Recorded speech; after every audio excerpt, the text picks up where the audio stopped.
On Christmas morning, my own daughter screamed, "Pack your things, we're putting you in a nursing home." I calmly nodded and walked out, leaving them in my house. They had no clue I'd been hiding a $3 million inheritance for years. By Tuesday morning, 112 missed calls. Now they're begging on my doorstep, but it's already too late.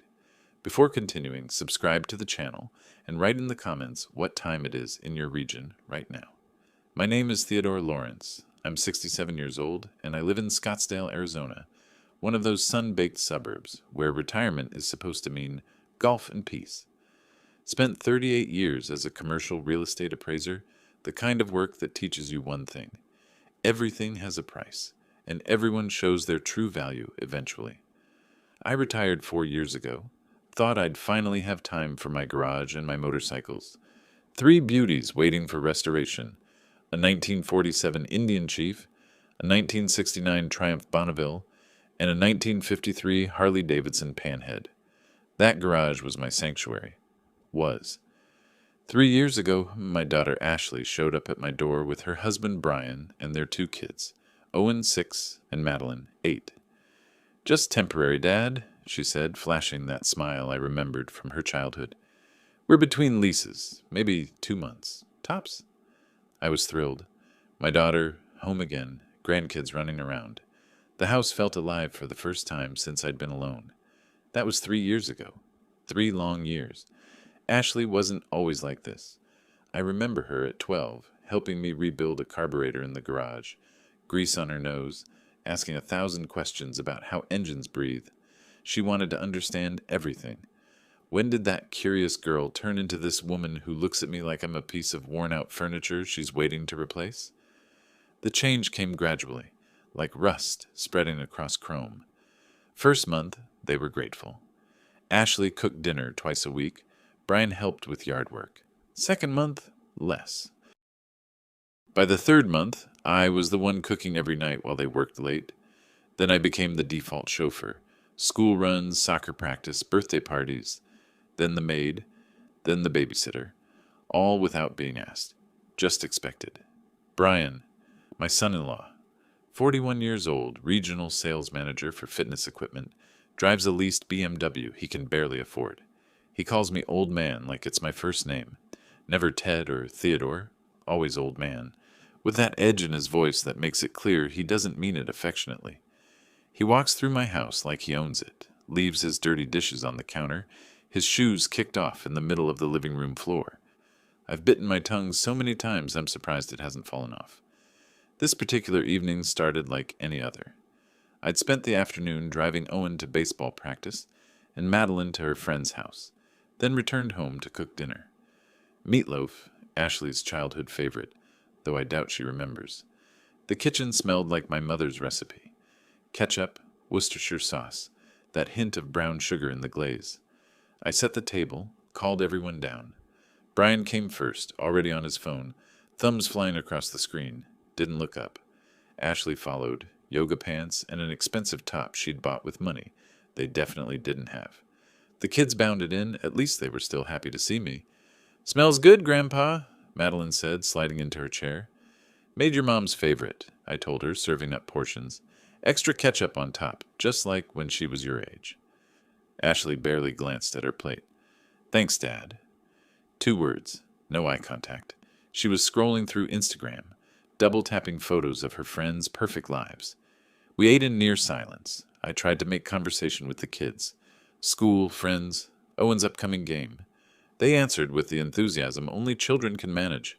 Brian shoveled food into his mouth without tasting it. Ashley picked at hers like a bird. Then I made a mistake.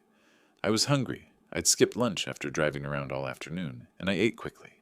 Not loudly, not sloppily, just efficiently. The way a man eats when he's actually worked that day. Brian looked up from his phone. I saw his face contort slightly, that disgusted expression he thinks I don't notice. He glanced at Ashley, then leaned toward her. Didn't bother lowering his voice.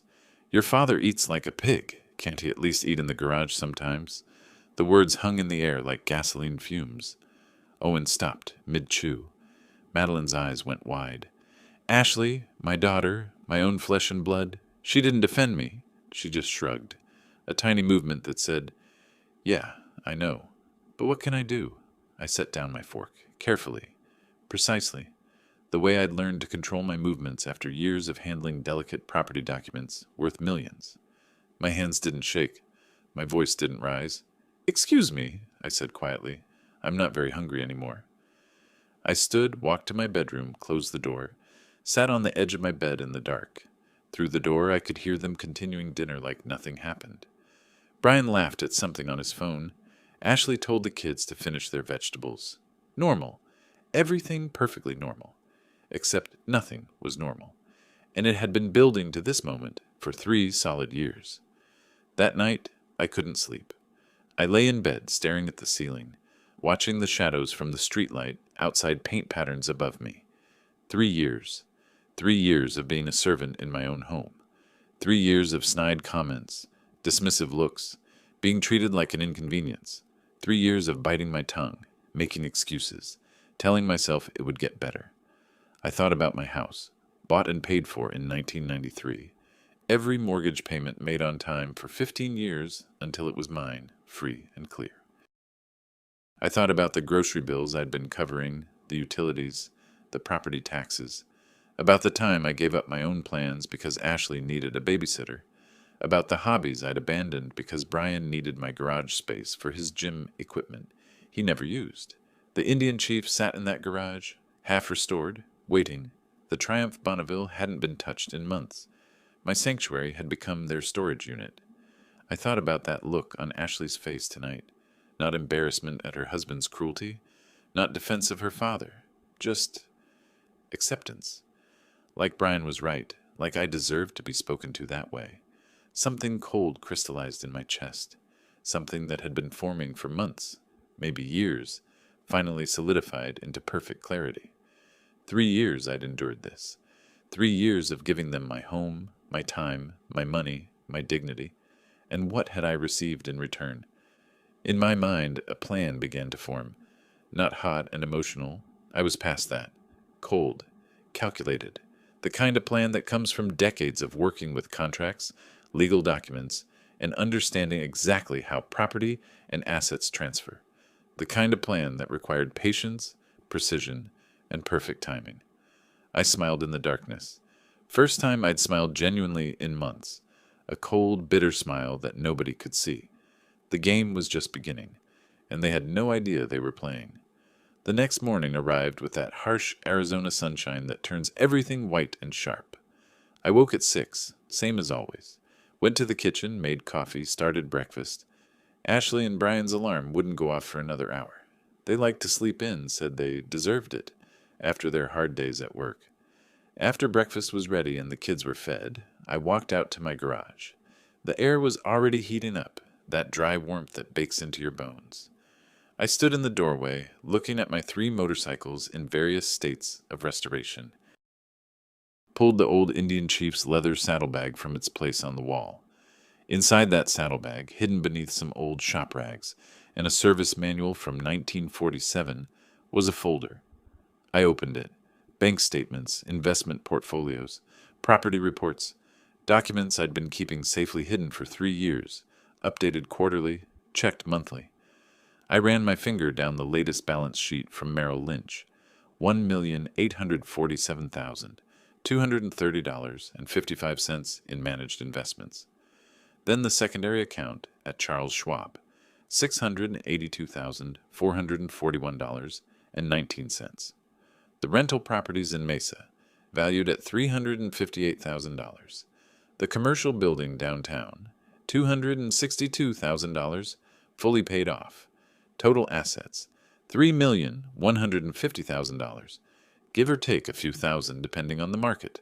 38 years of work, starting as a junior appraiser at age 29, working my way up to senior partner in one of Arizona's most respected commercial real estate appraisal firms.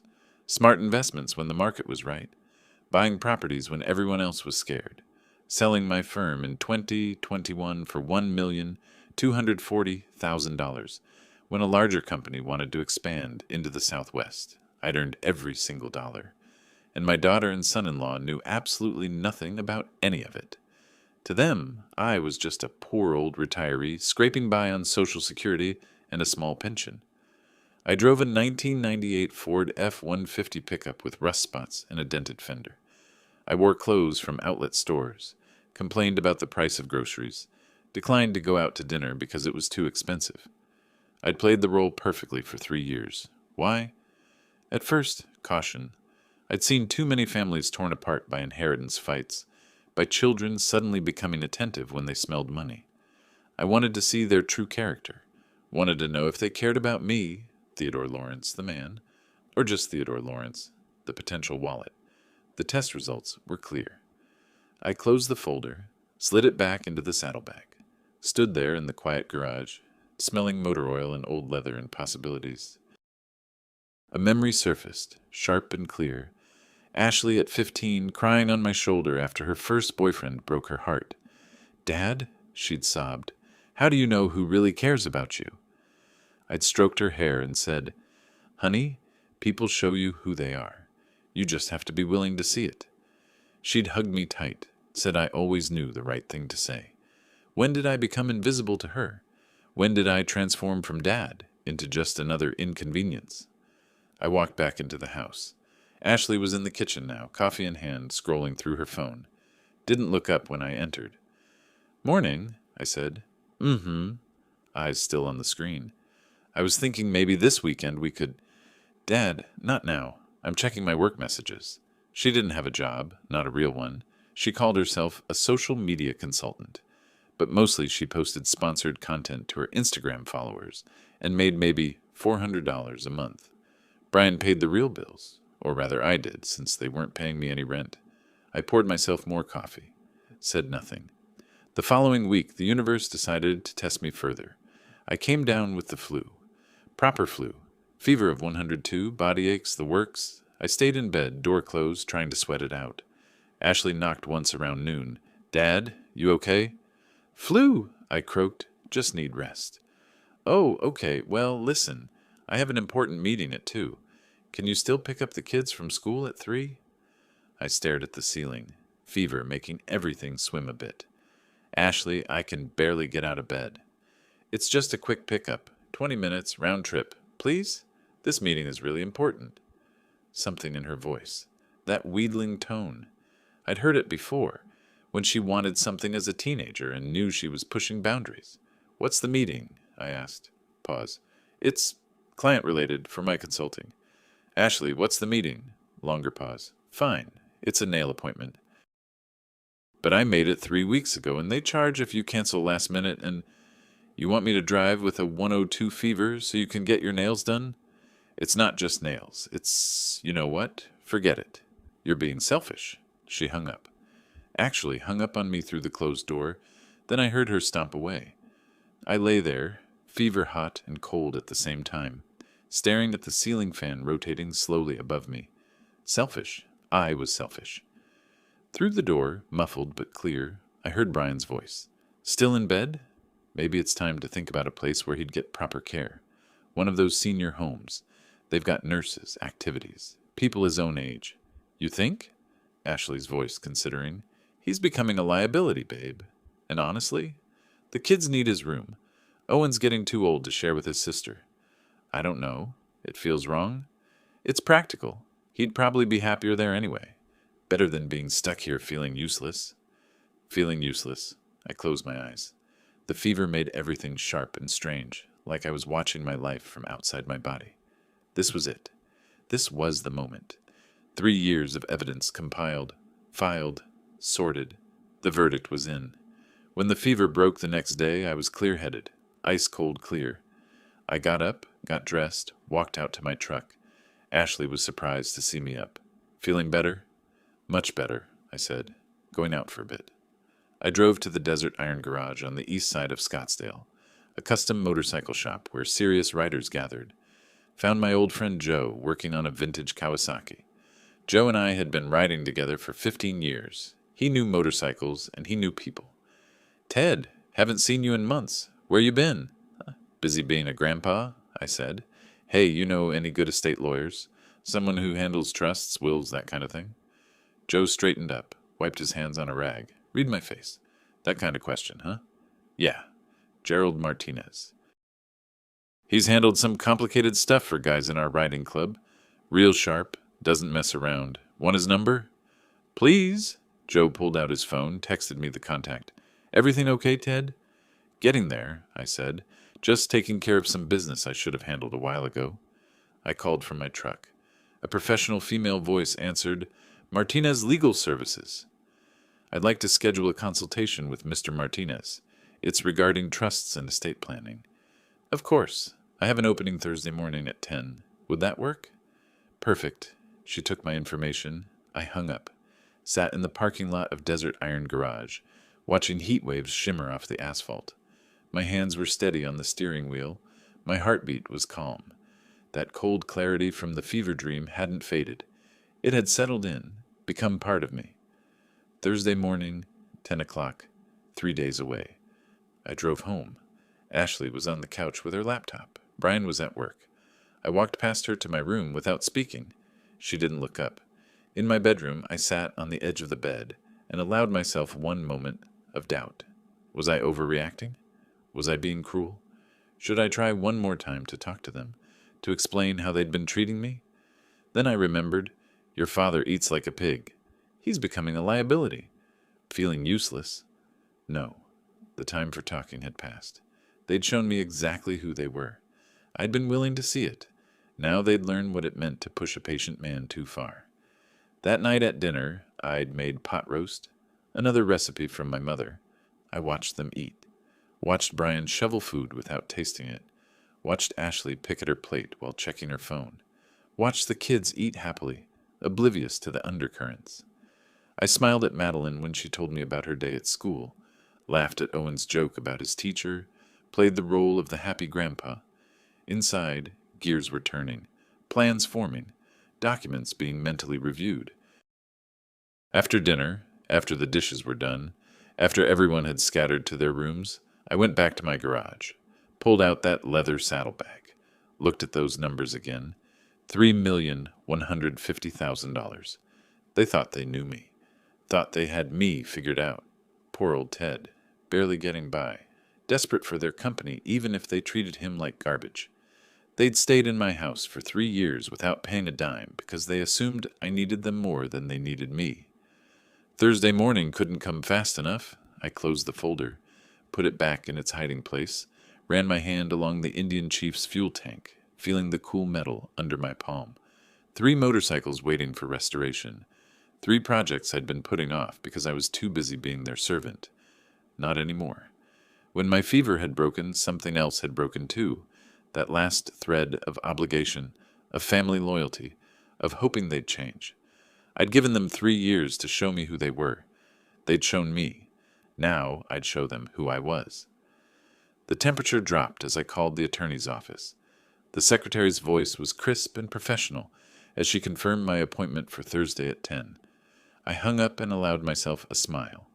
The first genuine smile in months, cold, bitter, and absolutely certain.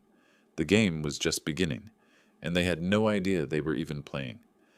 Thursday morning arrived with that particular clarity that comes after a decision has been made. I woke before dawn, made coffee, and sat in the kitchen watching the sunrise paint the Arizona sky in shades of copper and gold. Ashley and Brian wouldn't be up for hours. The house was mine for a little while longer. I dressed carefully. Slacks, a button-down shirt, my good leather shoes that I hadn't worn in months. When I looked in the mirror, I saw something I hadn't seen in years, a man with purpose. Not the shuffling grandfather they'd reduced me to, but Theodore Lawrence, the commercial real estate appraiser who'd negotiated million-dollar deals and spotted property value hidden in fine print. I left a note on the counter. Out for errands, back by lunch. Simple. Unremarkable. The kind of note an obedient old man leaves before running his trivial errands. Downtown Scottsdale gleamed in the morning sun. Gerald Martinez's office was on the 5th floor of a steel and glass building that overlooked the city. Professional, discreet, exactly what I needed. The reception area was quiet, decorated in that tasteful southwestern style. Leather furniture, desert landscapes on the walls, a fountain burbling somewhere out of sight. The receptionist, a woman in her 50s with sharp eyes and a professional smile, looked up as I entered. "Mr. Lawrence?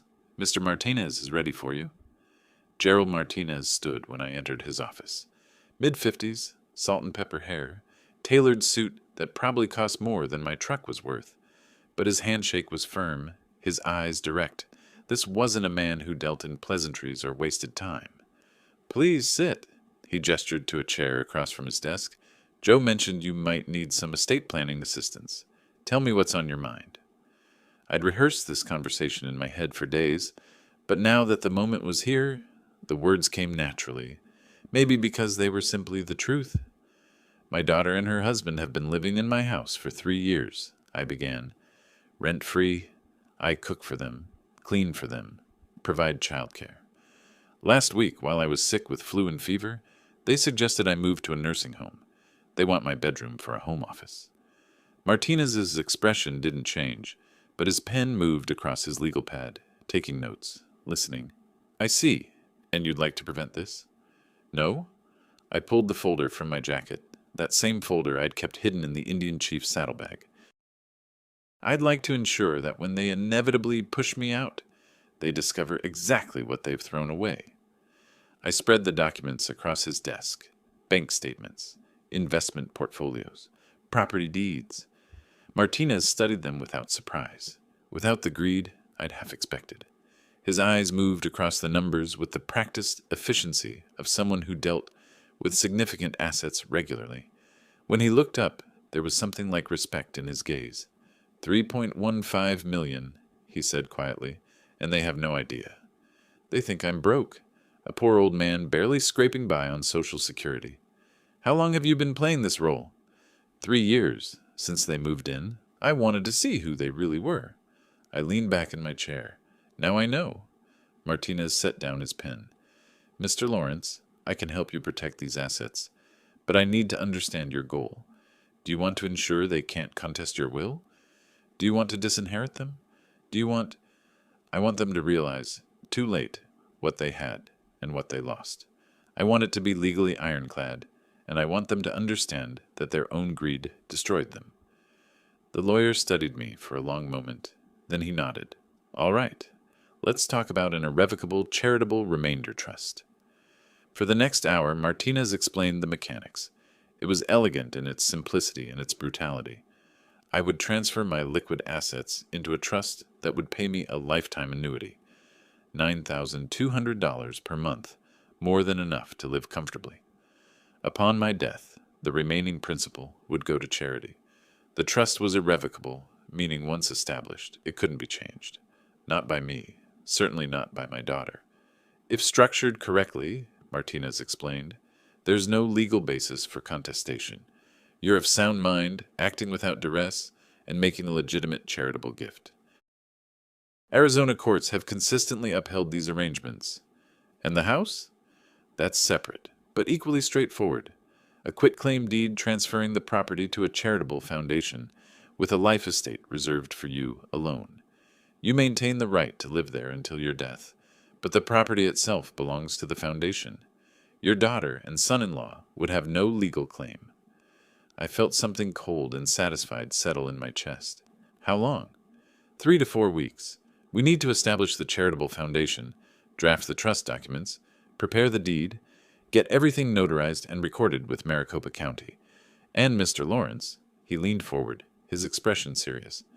Once we start this process, you need to maintain your current behavior. No hints, no changes. If your daughter suspects anything, it could complicate matters. I've been playing a role for 3 years, I said. I can manage a few more weeks. The retainer was $8,500. I wrote the check without hesitation. Martinez would earn every penny. When I left his office 2 hours later, the sun was high and hot. I sat in my truck for a few minutes, letting the air conditioning blow cold air across my face. The folder was lighter now. Martinez had kept copies of everything, had already begun drafting documents. I drove home slowly, taking the long route, giving myself time to settle back into character. By the time I pulled into my driveway, I was once again just Ted, the harmless old man in the rusty pickup. Brian's BMW was in the driveway. He was home, Probably working from his home office, my former den that he'd appropriated 6 months ago without asking. I walked in through the kitchen door. Brian was standing by the counter, eating the sandwich he'd made with the groceries I'd bought. "Where were you, old man?" Not a greeting, an accusation. "Errands. You need to pick up the kids in an hour." "Don't forget." "I won't." He walked away, already back on his phone, already dismissing me. I watched him go, this man who lived in my house, ate my food, used my space, and treated me like an inconvenient servant. 3 weeks, I thought. Just 3 more weeks of this. Then we'll see who's inconvenient. I grabbed my truck keys and headed out to pick up Owen and Madeline from school. The drive was familiar, automatic, left on Camelback, right on Scottsdale Road, through the intersection where the traffic always backed up around 3. Owen bounded out of the elementary school with his backpack bouncing, all energy and enthusiasm. Madeline followed more sedately, her 8-year-old dignity already asserting itself. "Grandpa!" Owen threw himself into the truck. "We learned about dinosaurs today. Did you know the Stegosaurus had a brain the size of a walnut?" "Is that right?" I pulled out of the pickup lane, merging into traffic.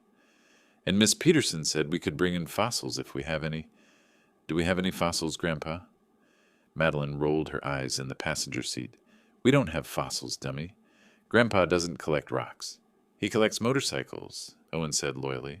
"That's cooler than rocks anyway." I glanced at them in the rearview mirror. Owen's eager face, Madeline's careful composure. They were good kids. None of this was their fault. They didn't ask for parents who'd rather use me than appreciate me. "Maybe we can go looking for fossils sometime," I told Owen. "Out in the desert. People find all kinds of interesting things if they know where to look." "Really? When?" When? That was the question, wasn't it? When would I be free to just be their grandfather again, without the weight of resentment and betrayal crushing every interaction? 3 more weeks. "Soon," I said. "I promise." Back at the house, Ashley was on the couch with her laptop, supposedly working. She barely looked up when we came in.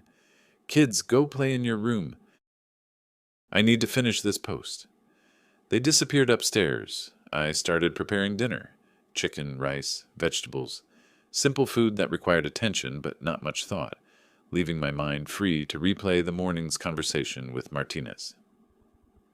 Irrevocable charitable remainder trust. Quitclaim deed. Life estate. The words had a weight to them, a finality that felt right. That evening at dinner, I watched them with new eyes. Ashley picked at her food, complaining it was too bland. Brian ate without acknowledgement, his attention on his phone. Neither of them asked about my day. Neither of them noticed I'd been gone all morning. 3 years of this. 3 years of being invisible unless they needed something. 3 more weeks of patience. Then they'd see me clearly for the first time in years. And by then, it would be far too late. The next 2 weeks passed in a strange double reality. On the surface, everything continued as it had for 3 years. I woke early, made breakfast, drove the kids to school, ran errands, cooked dinner, cleaned up. The perfect, obedient grandfather. Underneath, I was executing a plan with surgical precision. Every few days, I'd tell Ashley I was going to the hardware store or the pharmacy, or out to meet my friend Joe at the motorcycle shop. She never questioned it. Why would she? In her mind, I was just a lonely old man, grateful for any excuse to leave the house. Instead, I was in Martinez's office signing documents. The first meeting after our initial consultation, we established the Arizona Senior Dignity Foundation, a legitimate charitable organization dedicated to supporting elderly victims of family abuse. Martinez knew people, had connections. Within a week, the foundation existed on paper, registered with the state, with a board of directors and everything. "This is the entity that will receive the house," Martinez explained, sliding papers across his desk for my signature. "And ultimately, the trust remainder. It's real, it's legal, and it serves a genuine purpose. No court will find anything suspicious here." The second meeting, we finalized the irrevocable charitable remainder trust. $2,890,000 in liquid assets transferred into a structure that would pay me $9,200 monthly for the rest of my life. I signed my name on page after page, my hand steady, my mind clear. Every signature was another lock clicking into place. The remaining $260,000, Martinez advised, should go into a separate personal account at a different bank. You'll want liquid funds for immediate needs, especially after, he paused delicately, after the situation changes. I opened a new account at Wells Fargo the next day. Ashley and Brian banked at Chase. They'd never see the statements. The third meeting was with Veronica Hunt, a notary who specialized in real estate transactions. Stern woman in her late 40s, no-nonsense demeanor, the kind of professional who'd seen every scam and scheme and had no patience for any of them. "Mr. Lawrence," she said, looking at me directly, "I need to verify you understand what you're signing. This quitclaim deed transfers ownership of 1247 Saguaro Lane to the Arizona Senior Dignity Foundation. You're retaining a life estate. You can live there until your death. But you're giving up ownership. Your heirs will have no claim to this property. Do you understand?" "Perfectly. And you're doing this of your own free will? No one is coercing you?" I met her eyes. "Ms. Hunt, I'm doing this because it's the only way to prevent my own daughter from using me until I'm no longer convenient, then discarding me. This is the most free choice I've made in 3 years." She studied me for a long moment, then nodded and applied her notary seal. Between meetings with Martinez, I had another task. The private nursing home called Sunset Haven had been recommended by Joe's wife, who volunteered there. I drove out one afternoon to see it for myself. It was nothing like Valley Care, the place Brian had mentioned. Sunset Haven was small, only 24 residents, and well-maintained. The director, Helen Price, was a former nurse in her early 60s, with kind eyes and a firm handshake. "Our philosophy," she explained as she showed me around, "is dignity first. We're not a medical facility. We're a home for people who want community and support, but maintain their independence." The rooms were spacious, each with a private bathroom. The common areas were comfortable without being institutional. The other residents I saw looked content, engaged, human. "What brings you to us, Mr. Lawrence?" I considered lying, then decided the truth might serve me better. "My daughter is planning to put me in a nursing home. I'd prefer to choose my own accommodation rather than accept whatever she picks." Helen's expression shifted, a flash of understanding crossing her face. She'd seen this before. Family members who wanted to warehouse inconvenient elderly relatives in the cheapest facility possible. "When would you need the room?" "Soon. Within the month, I expect. And I'll be paying month to month, $4,200 per month." "We can arrange that." She paused. "Mr. Lawrence, if you don't mind my saying, you don't seem like someone who needs assisted living." "I don't need it. But sometimes we have to make strategic choices." She smiled slightly. "I understand. The room is yours whenever you need it." Back at home, life continued its surface normalcy. But I was seeing everything differently now. Every dismissive comment from Brian, every manipulation from Ashley, I cataloged them, stored them away. Evidence. Proof that I wasn't overreacting, wasn't being cruel. I was simply responding appropriately to how they'd chosen to treat me. One evening, about 10 days into the process, I overheard them talking in the living room.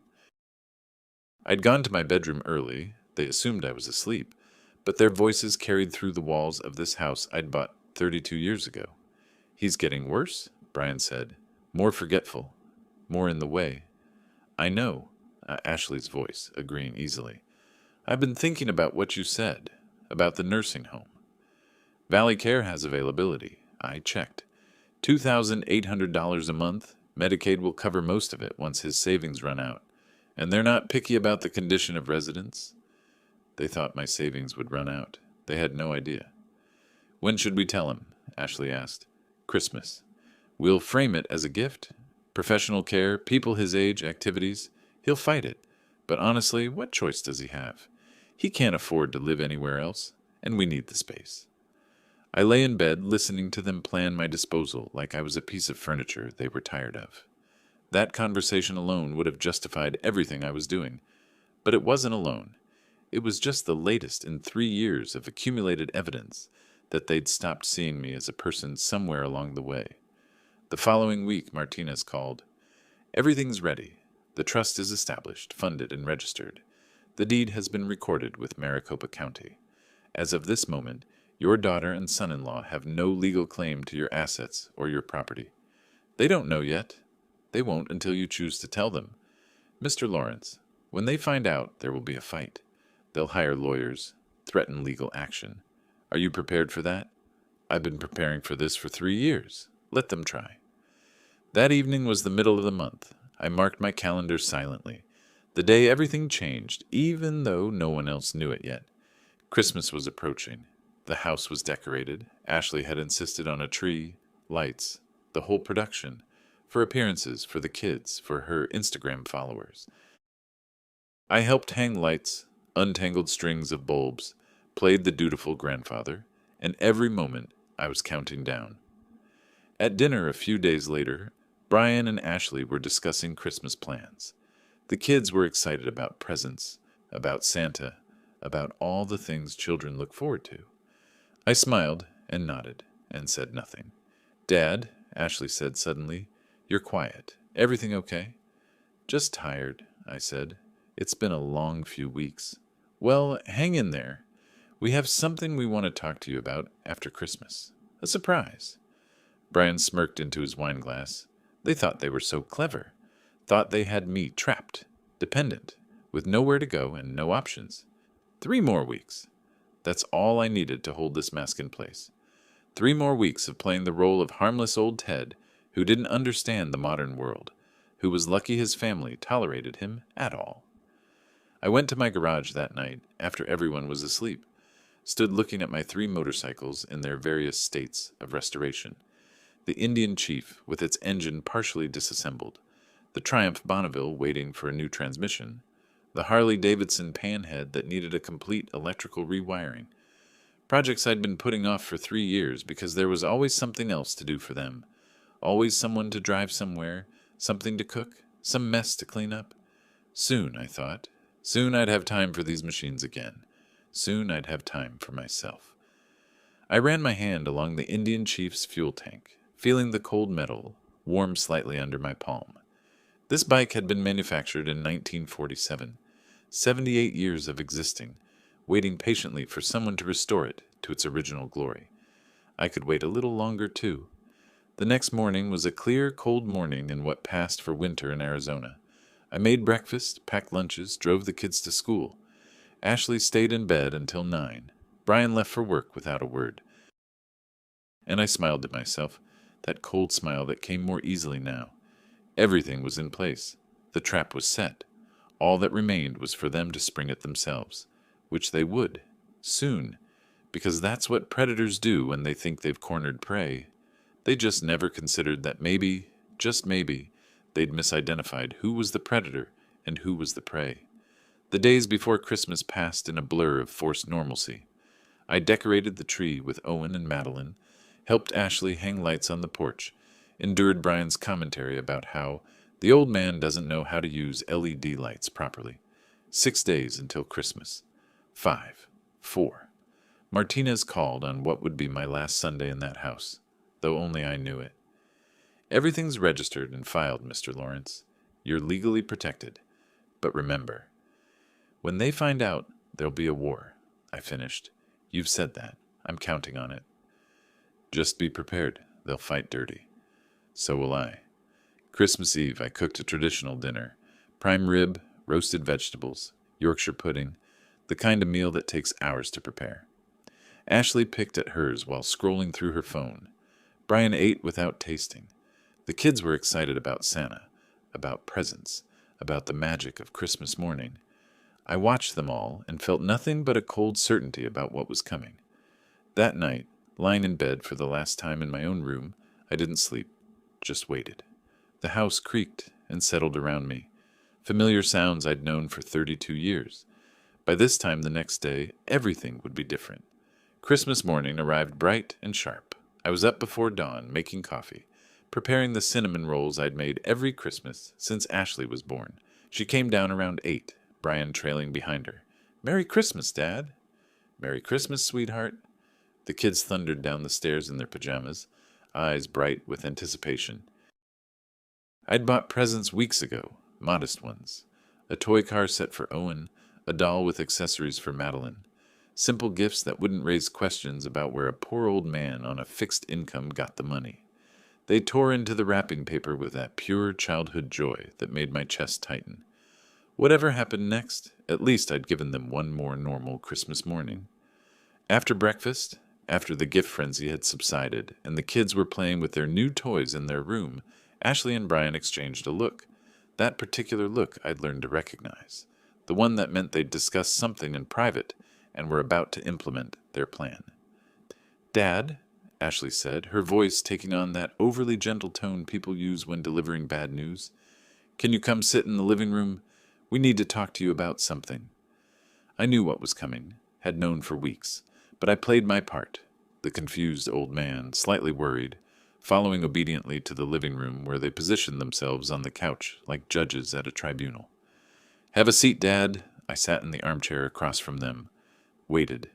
Ashley glanced at Brian, then back to me. "Dad, we've been thinking, and we've made a decision that we believe is best for everyone, especially you." "What decision?" Brian leaned forward, his expression a poorly constructed mask of concern. "Look, Ted, you're not getting any younger. This house is too much for you to handle. Stairs, maintenance, cooking, it's too much. I manage fine. Do you?" Ashley's voice had an edge now. "Dad, you're 67. You need professional care. People your own age, activities, socialization." "I socialize just fine." "With who?" Brian interrupted. "That biker guy at the garage? Face it, old man, you're isolated here. It's not healthy." Ashley shot him a look. Too harsh, too fast. Then softened her approach. "What Brian means is that we found a wonderful place. Valley Care. They have nurses on staff, group activities, everything you need." "I don't need—" "Dad," her voice went hard, the mask dropping for just a second. "We're not asking. We're telling you. You need to pack your things, today. Your room. Brian needs it for his home office. The kids need more space. This arrangement isn't working anymore." The words hung in the air. The truth, finally spoken plainly. After 3 years of pretending, of playing the grateful family, here it was. They were evicting me. On Christmas morning. I could have fought. Could have argued, pleaded, raged. But I'd known this moment was coming. Had prepared for it. Had built my entire strategy around it. So I did something that clearly surprised them both. I nodded calmly. "All right." Ashley blinked. "What?" "All right. I'll pack my things. You're not going to argue? Would it change anything?" The silence that followed was loaded with confusion. They'd expected resistance, tears, begging, had probably scripted responses to all my potential objections. My calm acceptance threw them off balance. "Well," Brian said, recovering quickly, that satisfied smirk creeping onto his face. "Glad you're being reasonable about this for once. Finally showing some sense." I stood. "I'll need an hour to pack." "Take your time," Ashley said, though her tone suggested otherwise. "We already called Valley Care. They're expecting you this afternoon." I walked to my bedroom, my former bedroom, and pulled out the suitcase I'd prepared weeks ago. Clothes, toiletries, important documents. The folder with the legal papers was already in my truck, hidden under the seat. I packed methodically, precisely, taking my time despite their impatience. The kids appeared in the doorway. Madeline's eyes were wet. "Grandpa, are you leaving?" "Just for a little while, sweetheart." "But why?" "How do you explain to an 8-year-old that her parents are throwing me out? Sometimes adults need to make changes." "I'll be at a new place. You can visit." "Promise?" I looked at her innocent face and couldn't quite make that promise. "We'll see." Owen hugged my leg. "I don't want you to go." Neither did I, kid, but this was necessary. This was the plan. I finished packing, zipped the suitcase, took one last look around the room where I'd slept for 3 decades. The afternoon light slanted through the window, illuminating dust motes in the air. Everything looked the same. Everything had changed. In the living room, Ashley was pretending to look sympathetic. Brian was already eyeing the space, probably mentally measuring it for his desk setup. "Ready?" Ashley asked. "Ready." She moved to hug me. I stepped back slightly, not obvious enough to be offensive, but enough to avoid her embrace. Her arms fell awkwardly to her sides. "Dad, please don't be hurt. This is for the best. You'll see." I picked up my suitcase, walked to the door.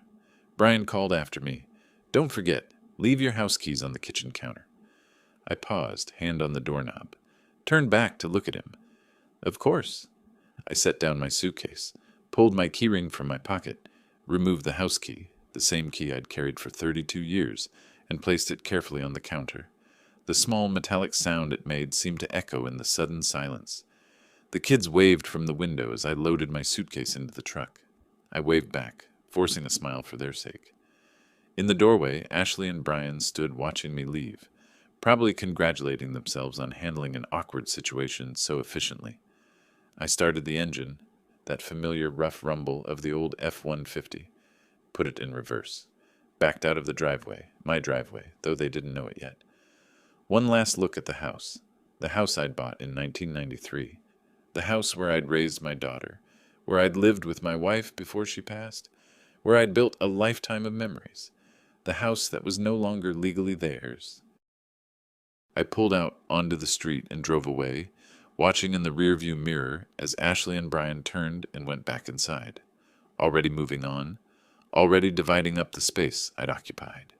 They had no idea what they'd just done, no idea what was waiting for them in the coming days, but they would learn soon. Sunset Haven was exactly as I remembered from my earlier visit. Helen Price greeted me at the door with that same combination of professionalism and genuine warmth. Mr. Lawrence, welcome. Your room is ready. No questions about why I was arriving on Christmas Day. No judgment about an old man being discarded by his family during the holidays. Just efficient kindness. The room was on the second floor, corner unit with windows on 2 walls. Bright, clean, with a private bathroom and enough space for my modest belongings. It took me 20 minutes to unpack, clothes in the closet, toiletries in the bathroom, a few photographs on the dresser. One photo in particular, Ashley at age 10, gap-toothed smile, holding up a fish she'd caught on one of our camping trips. Before she'd changed, before money and status, and Brian had transformed her into someone I barely recognized. I set it face down in the drawer. Couldn't look at it right now. Dinner that evening was in the common dining room. The other residents were friendly enough, mostly people in their 70s and 80s, some couples, some alone like me.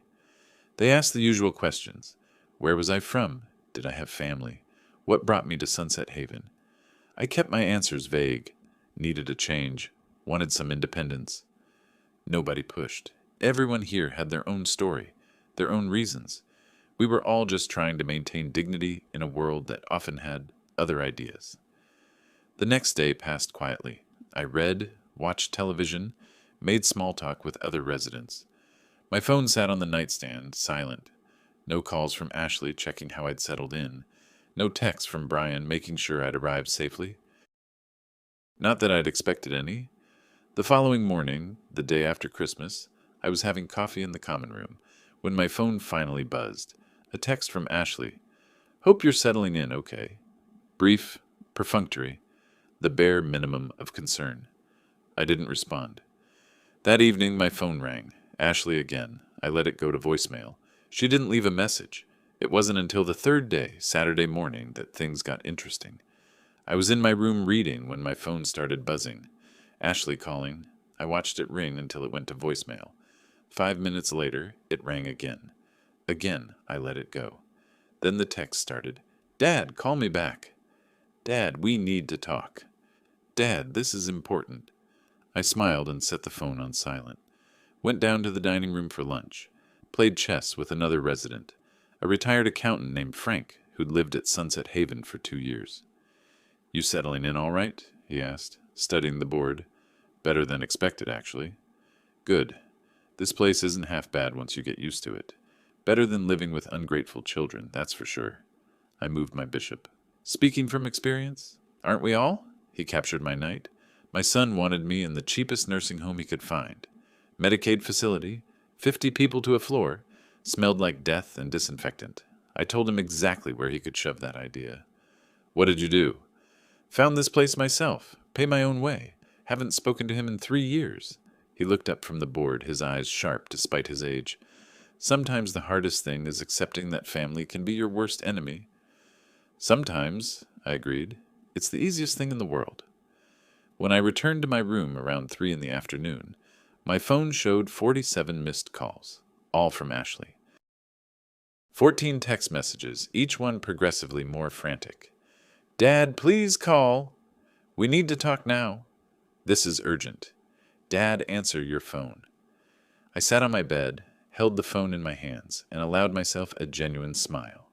The first truly satisfied smile I'd felt in 3 years. They'd found the folder. Brian must have started clearing out my garage, probably looking for tools or equipment he could use or sell. And in his search through my things, my private things that he had no right to touch, he'd found the leather saddlebag, found the folder hidden inside, found the truth about exactly how much money the poor old man actually had. My phone buzzed again. Ashley. I watched her name flash on the screen, imagined her standing in that garage holding those bank statements, her face pale with the realization of what she'd thrown away. The phone stopped buzzing, started again immediately. I turned it over, let it vibrate against the bedspread. This was the moment I'd been waiting for, the moment when they discovered that the worthless old man they'd discarded was actually worth $3,150,000.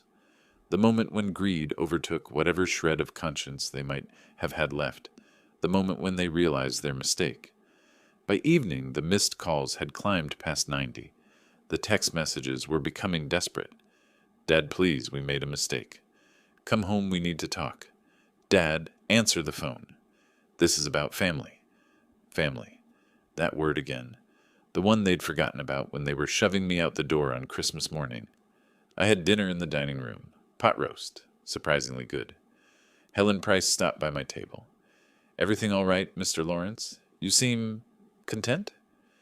Just enjoying the peace and quiet. Your phone's been ringing quite a bit. I could hear it from the hallway. Old friends, I said easily. They can wait. She studied me for a moment, that perceptive look that suggested she understood more than I was saying. Well, if you need anything, let me know.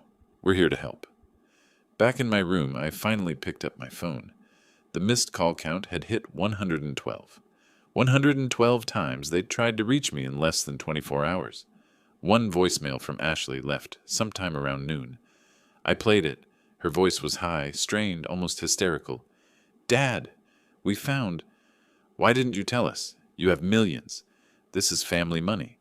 We had a right to know. Call me back right now. You can come home. Your room is still here. Everything can go back to normal. Just call me. I deleted the voicemail, looked at my reflection in the darkening window.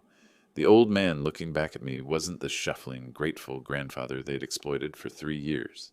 He was someone colder, harder, someone who'd learned exactly what his daughter's love was worth. I picked up my phone and typed out a single text. I'm fine, enjoying my new home. We'll call when I'm ready. Hit send. Within seconds, my phone lit up with an incoming call. Ashley. I watched it ring, then switched the phone to airplane mode. Silence. Beautiful, complete silence. I lay back on the bed, hands behind my head, and stared at the ceiling. Tomorrow, I'd call. Tomorrow, I'd drive back to that house, my house, and show them exactly what they'd lost. But tonight, I was going to sleep better than I had in 3 years, because the game had changed. And for the first time in a very long time, I was the one holding all the cards. The next morning, I woke early. The sun was just starting to break over the horizon, painting the desert sky in shades of orange and pink. I made coffee in the small kitchenette in my room, sat by the window, and watched the world wake up. My phone showed 47 more missed calls overnight. The desperation was escalating. Good. I gave myself until mid-morning. Let them stew. Let them imagine all the ways this could go. Let Ashley and Brian lie awake in that house, my house, contemplating what they'd thrown away. Around 9:30, I walked down to the front patio of Sunset Haven, found a quiet bench with a view of the parking lot.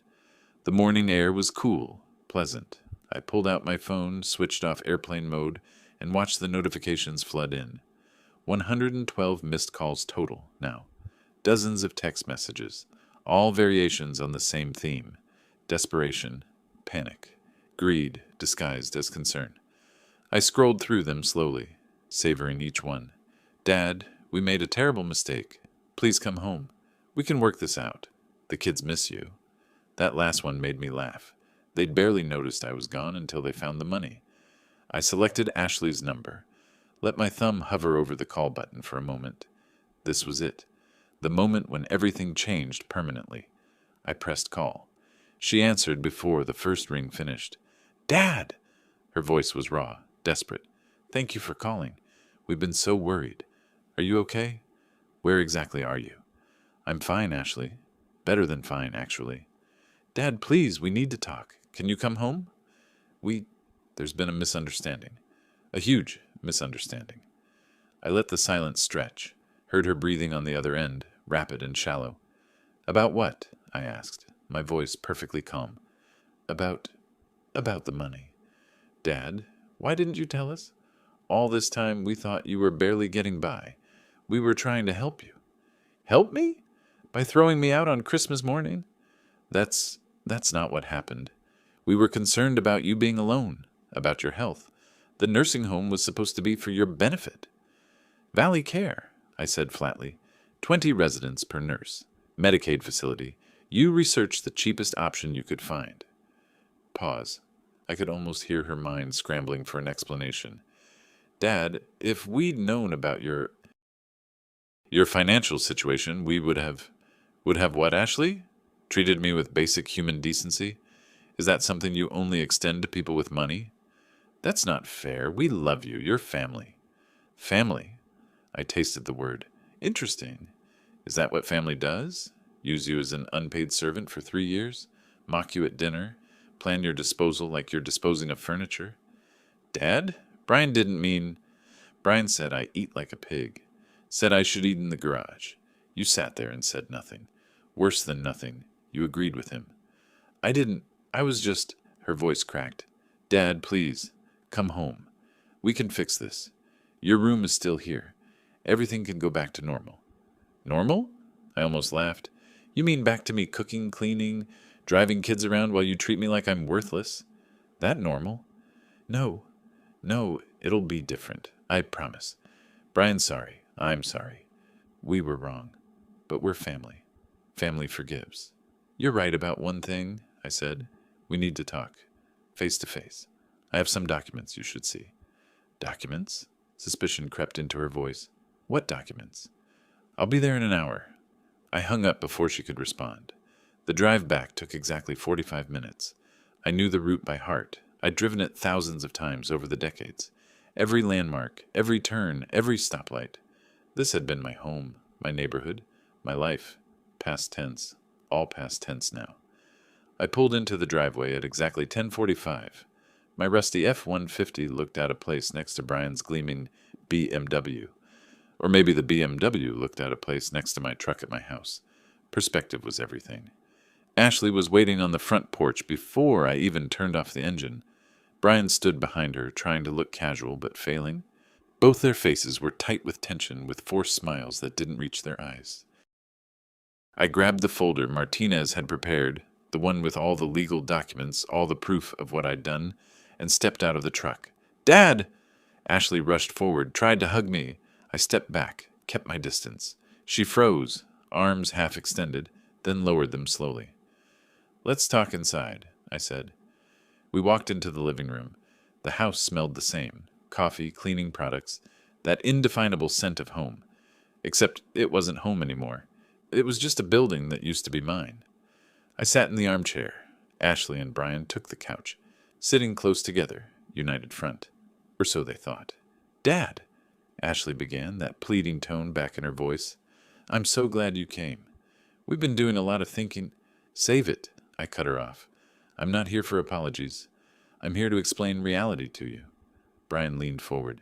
"Look, Ted, we get that you're upset. But this is fixable. We're family. We take care of each other. Now that we know about your assets, we can plan together. Make sure you're taken care of properly." "Taken care of." I repeated the word slowly. "Like you were taking care of me before, when you found out I had money?" "That's not what I meant. But it's what you said." I opened the folder. "Here's what's going to happen. You're going to listen. You're not going to interrupt.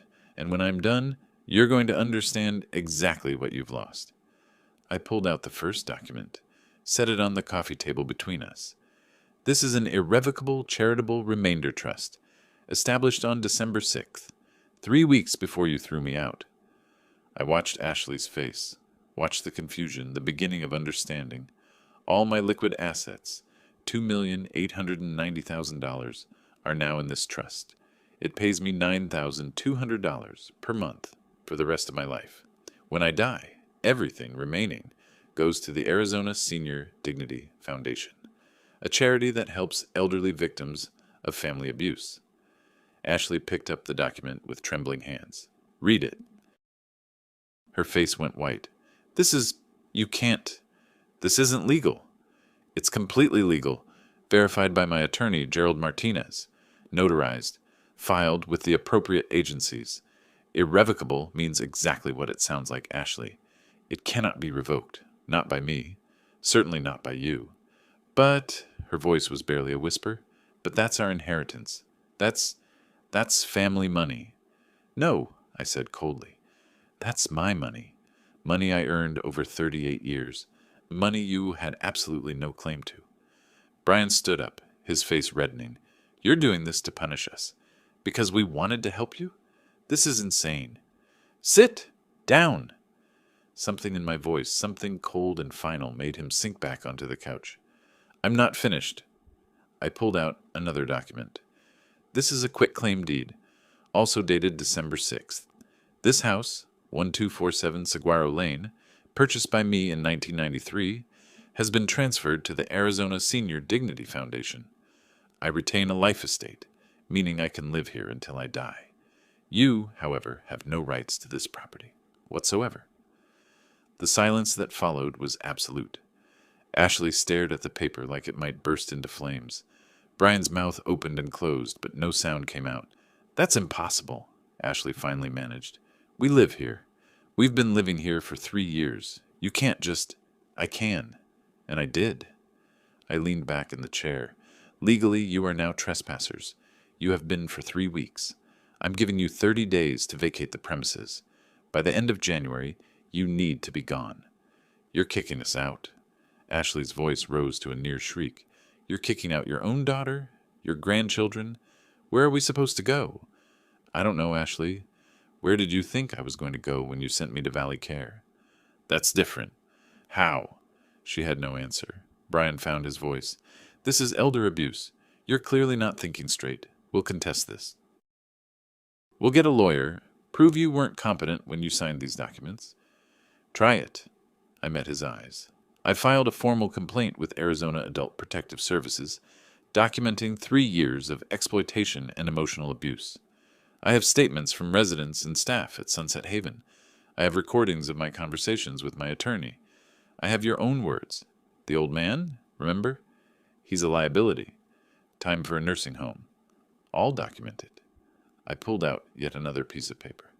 This is a transcript of a conversation you had with Ashley on December 18th about how you were going to announce my move to Valley Care on Christmas, how you needed my room for your office, how I was in the way. Brian's face went from red to gray. You recorded us? I didn't need to. You weren't exactly quiet. Thin walls in a house you don't own. Ashley was crying now, mascara running down her cheeks. Dad, please, I'm your daughter. You can't do this. Think about Owen and Madeline. They love you. You love them. I do love them, I said quietly, which is why I tried so hard to make this work, why I tolerated 3 years of disrespect. But you used them as leverage, Ashley. You used my love for them to manipulate me. And when that stopped working, you threw me out anyway. We'll fight this, Brian said, but his voice lacked conviction. We'll hire lawyers, contest everything. Go ahead. I stood up.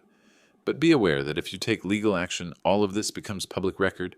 The abuse complaint, the exploitation, your names will be in court documents, possibly in the news. Your employer might have questions, Brian, about why you were living rent-free in someone else's house for 3 years while claiming financial hardship. Ashley's social media followers might wonder why she was posting about spa days and vacations while treating her father like a servant. I walked to the door, stopped, turned back. One more thing. Brian, you said something a few months ago. The old man will die soon anyway. You remember that? His silence was answer enough. I'm 67. My doctor says I have the health of a 50-year-old. I could easily live another 20, 30 years. Thought you should know, in case you were planning to wait me out. I opened the door. The morning sunlight streamed in, warm and bright and full of possibility. 30 days, I said. End of January. After that, anything you leave behind becomes property of the Foundation. I walked out, didn't look back, didn't need to. I could hear Ashley sobbing, Brian cursing, the sound of something shattering, probably a glass or plate thrown in rage. None of it touched me. I was free. I sat in my truck for a moment, letting the engine idle, watching the house in my rearview mirror.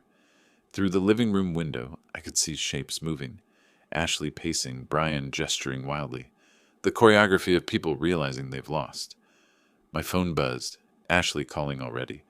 I declined it. Switched the phone to silent. The drive back to Sunset Haven felt different. Lighter. Like I'd put down a weight I'd been carrying for so long, I'd forgotten what it felt like to stand up straight. Helen Price was in the lobby when I arrived. She took one look at my face and smiled knowingly. How did it go, Mr. Lawrence? Exactly as planned? Good. You deserve your peace. That evening, my phone showed 47 missed calls.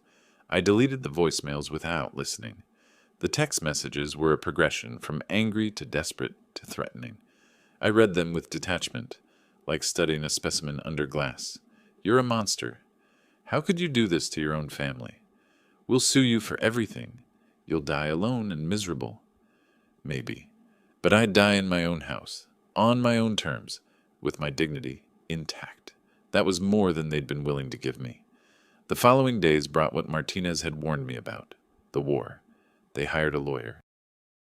Cheap one, from the looks of his website. He sent a letter demanding the trust be dissolved, claiming I'd been unduly influenced and lacked capacity when I signed the documents. Martinez responded with surgical precision, medical records showing my perfect cognitive function, character witnesses, the timeline of events proving I'd planned everything weeks before their Christmas ambush. The abuse complaint I'd filed. Their lawyer withdrew from the case after reviewing the evidence. They tried to reach me directly, showing up at Sunset Haven one afternoon. Helen turned them away at the door. Mr. Lawrence isn't receiving visitors from your party. Brian tried ambushing me in the parking lot once. I saw him coming. Called Martinez on speakerphone. I have my attorney on the line. Are you here to discuss the eviction timeline? He left. Ashley sent a long email.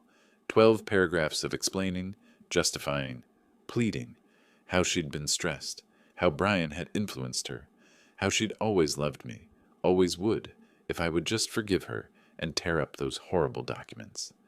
I replied with one sentence. You have 19 days remaining. They sued anyway. Filed a challenge to the trust and the property transfer in Maricopa County Superior Court. Martinez had been expecting it. The hearing was set for mid-January. I arrived early, Martinez by my side, wearing my best suit. The courtroom was nearly empty. Family court drama on a Wednesday morning didn't draw crowds.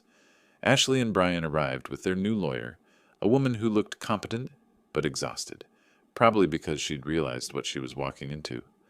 The judge, a stern woman in her 60s who'd probably seen every family dispute imaginable, reviewed the documents with the thoroughness of someone who didn't tolerate nonsense. Their lawyer made her arguments. Your Honor, Mr. Lawrence was clearly experiencing diminished capacity when he signed these documents. His daughter and son-in-law were attempting to secure proper care for him, and he retaliated by... Stop! The judge looked up. Do you have medical evidence of diminished capacity? We believe if we could compel an examination. He's already submitted medical records dated 2 weeks ago. Cognitive function test results in the 97th percentile for his age group. She flipped a page. What else? The timing is suspicious. He signed these documents just before Christmas, just before they'd arranged for his care. His care at Valley Care? The judge looked at another document. The facility with multiple citations from Arizona Department of Health Services. The one rated 1.5 stars. That was the arrangement his loving family made for him? Silence from their side of the courtroom. The judge continued reading, stopped at the abuse complaint, read it thoroughly. Her expression hardened. Ms. Carter, she addressed Ashley directly. According to this complaint, your father cooked, cleaned, provided child care, paid household expenses, and received in exchange. She waited. Your Honor, that's a mischaracterization. Did he pay rent while living in his own house? It's more complicated than... Simple question. Did your father charge you rent? No, but... Did you pay for groceries? Utilities? Ashley's lawyer touched her arm, whispered something. Ashley shook her head. Occasionally, she said weakly. Occasionally. The judge made a note.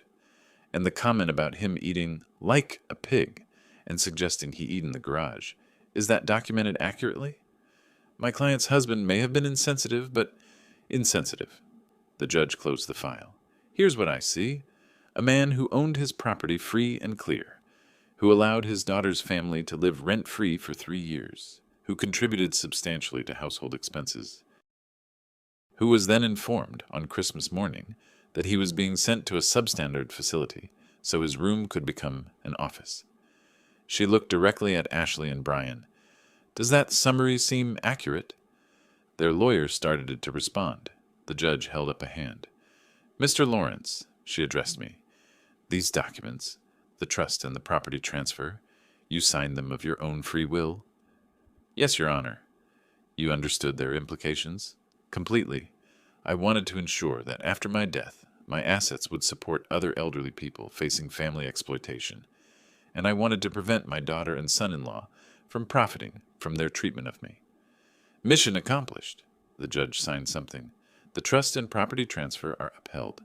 They were executed legally, with proper documentation and clear capacity. Mr. Lawrence acted within his rights to manage his own assets. She looked at Ashley and Brian. You are ordered to vacate the property at 1247 Saguaro Lane by January 29th. Any property remaining after that date becomes the possession of the Arizona Senior Dignity Foundation. Case dismissed. The gavel came down with a sharp crack that felt like a door closing. In the hallway outside, their lawyer apologized to them quietly, probably trying to salvage some relationship before billing them for a case she'd known was hopeless.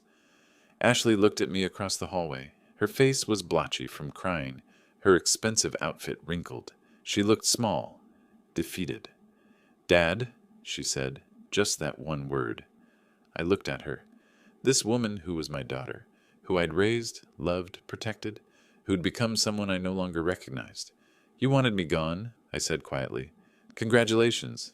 You got your wish. Just not the way you expected. I turned and walked away. Martinez beside me, professional and silent. Behind us I heard Ashley break down completely, her sobs echoing in the marble hallway. I felt nothing. The deadline came on a cold January morning. I'd moved back to the house a week earlier, my house, legally and morally. Martinez had arranged everything.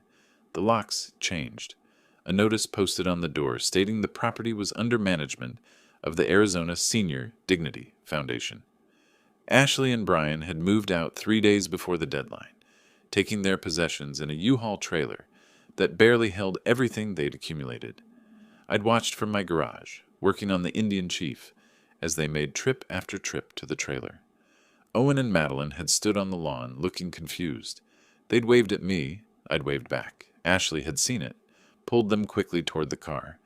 They'd rented a small apartment in a cheaper part of Phoenix. I'd heard through Martinez, who'd heard through channels, that they were struggling. Brian's income covered rent and car payments, barely. Ashley had tried to leverage her social media, following into sponsorships, but the income was sporadic at best. They'd each sent one final message. Brian's was angry. You destroyed your own family. Hope you're proud. Ashley's was worse. Heartbroken. Dad, I don't know how to fix this. I don't know if you'll ever forgive me. But I'm sorry. I'm so sorry. I miss you. The kids miss you. If there's any chance... I'd read it 3 times.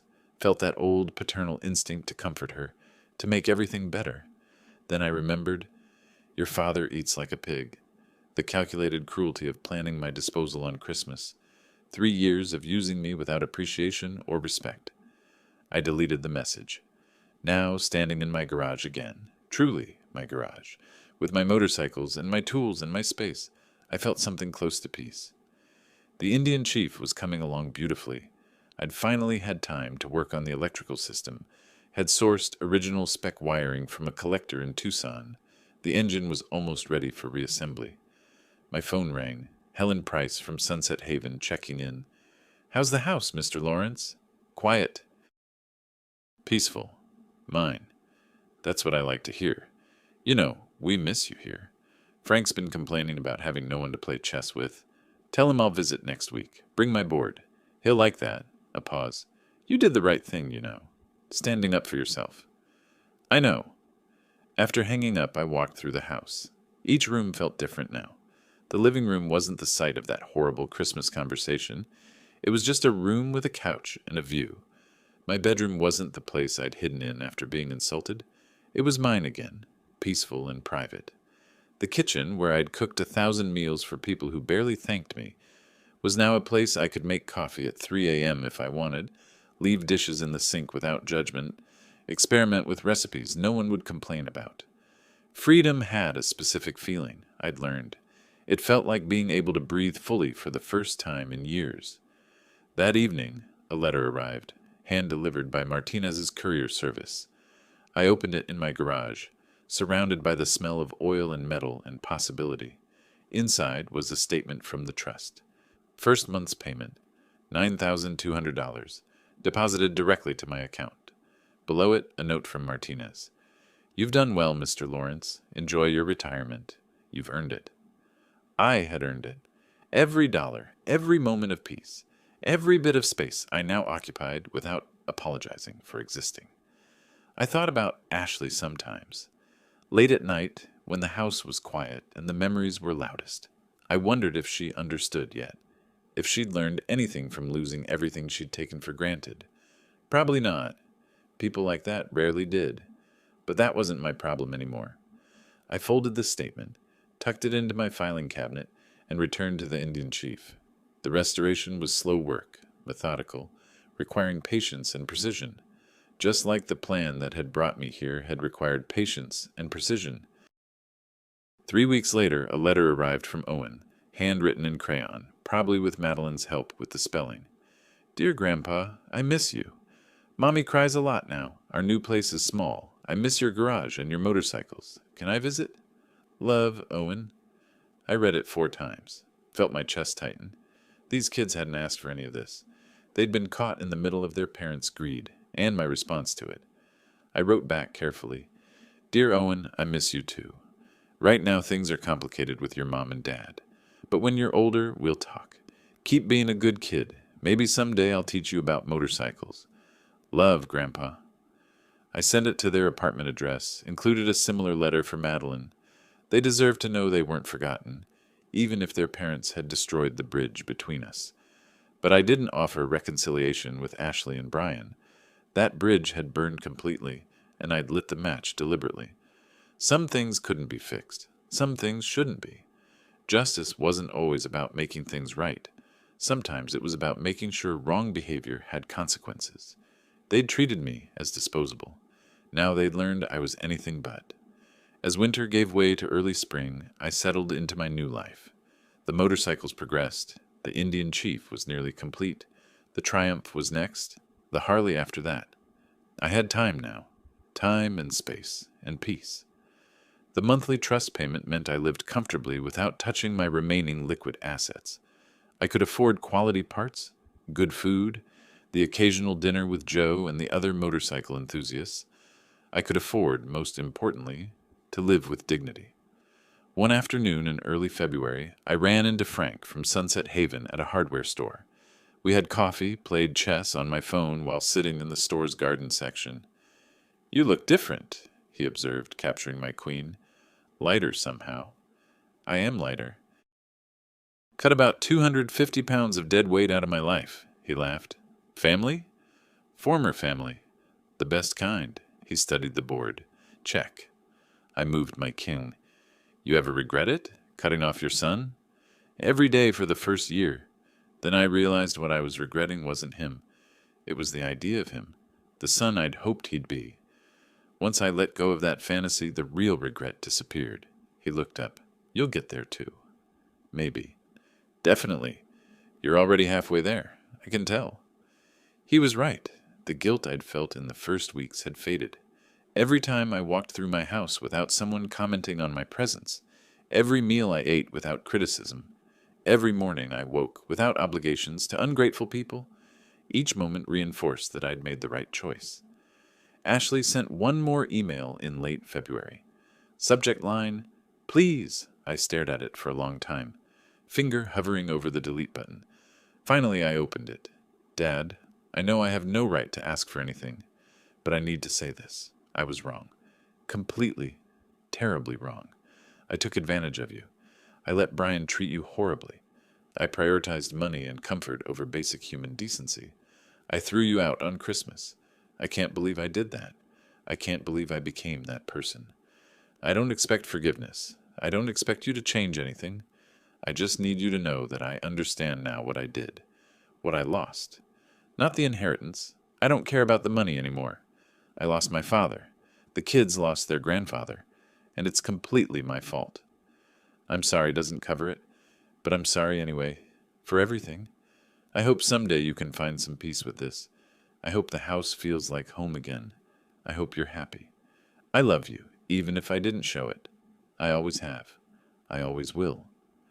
Ashley. I read it twice.